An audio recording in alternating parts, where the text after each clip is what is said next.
అమ్మాయి తన పని చేసే హాస్పిటల్లోనే తనకు భద్రత లేకపోవడం చాలా బాధాకరం. అలాంటి పరిస్థితుల్లో పనిచేస్తున్నాము.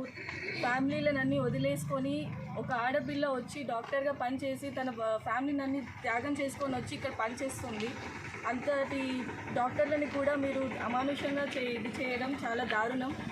ఒక అమ్మాయిగా గుర్తించండి. ఒక డాక్టర్గా కాకపోయినా ఒక అమ్మాయిగా తన గురించి ఆలోచించి తన అనుభవించిన పెయిన్ గురించి ఆలోచించండి. ఎంత పెయిన్ అనుభవించుంటుంది. అలాంటి వాళ్ళను కఠినంగా శిక్షించాలి. అంతవరకు మేము ఈ నిరసన ఆపము. ఎమర్జెన్సీ సర్వీసెస్ అవుతూనే ఉంటాయి. డాక్టర్ల పైన దాడులు ఇది ఫస్ట్ టైం కాదు, ఇలాంటివి జరుగుతూనే ఉన్నాయి. దీనిపైన ఎవరు ఎలాంటి చర్యలు తీసుకోవడం లేదు.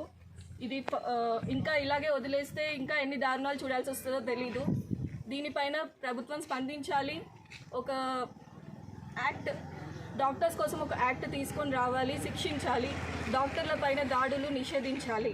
డాక్టర్లు ప్రాణాలు పోస్తారు మీకు. అలాంటి డాక్టర్ల ప్రాణాలు మీరు తీస్తే మీరు ఎక్కడికి వెళ్తారు ఆలోచించుకోండి. Justice! We want justice! We want justice!